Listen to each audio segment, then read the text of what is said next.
Back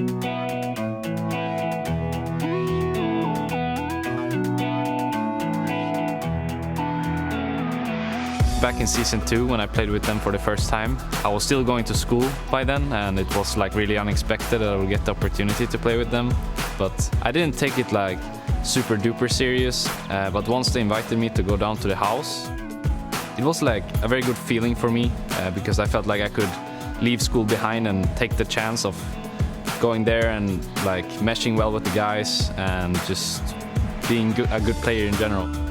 He was a really talented player. He was able to put a good show and be able to actually win against the best players in the world at that time.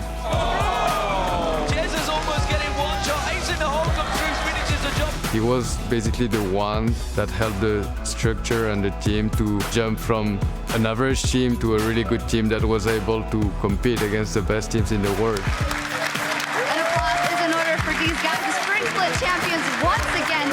Fnatic. It went really well for us. We won the Spring Split, and then we didn't practice or work hard enough. For the first time, we actually didn't manage to win the Summer Split. Fnatic are dethroned as the champions of Europe. That's where we started to fall down. When we didn't win Summer Split against Elements, we just fell apart. We had a very hard time like dealing with the fact that we weren't doing well. Afterwards, we had a conversation as 5, and then people wanted to do their own things, and then I got really kind of stressed out. At that time, with the information I had, it just felt very, very scary for me to go into something new as the new Fnatic lineup or the new Origin lineup. So Element just felt like a very, very natural choice for me. And here comes Frederic, he stole it! Frederic comes up with a steal, gives it over to Whirlup and Rydal, and Elements are denied the Baron. What is going on for Elements? They looked like they had the game all game long. There's a Nexus turret going down. Elements are just disconnected from this game. And who would have guessed that? To looking so good on paper. Things didn't go as they were planned to be. I think that's just because sometimes things just don't work out, you know? It doesn't have to be someone being a major problem or anything. It just, sometimes the puzzle doesn't go together. 5 wins, 9 losses, and out of playoff positions. We were being put in a very tough spot in Elements. We were like fighting for relegations, and we were on the edge of like having to work with each other even if it didn't work, you know? Like we were forced to do that because else we would be relegated.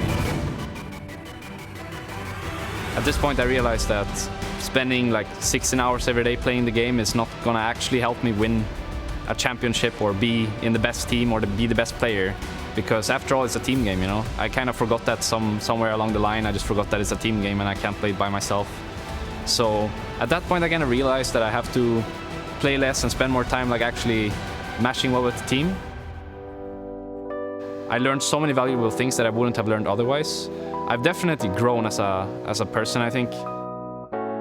And then Fnatic offered me to come back again, and I felt like it was just very natural once again just to come back home, you know. Even if there were new players, I still have one of my older teammates, Yellowstar, was always been there for me in my whole career. Everyone agreed that it could be an improvement to the team, so it was a team decision, and it was not only my call, even though I've always wanted to play with him because it was the most consistent and I know what he's able to do. We like just mash really well as persons, and we have kind of the same goals in the game and the same idea on how to play the game. So just always felt like we could work together without even talking. He's still the support that I had the biggest success with and I had the easiest time working with, and I think that's just coming down to us being so similar in a way. We've been a really good bot lane, so we've already had the synergy, whether in real life or in-game. Taking Reckless back makes us think that we don't only want to be the best in Europe, we really want to be the best in the world. I feel a lot of pressure because they were a #1 team, and therefore I'm working really hard to match well with the team and also still be the best player in my role and get the job done pretty much. This investment in me is like a long-term decision for them as well, and I'm gonna work really hard. Like I just want to make them feel that I was worth the risk.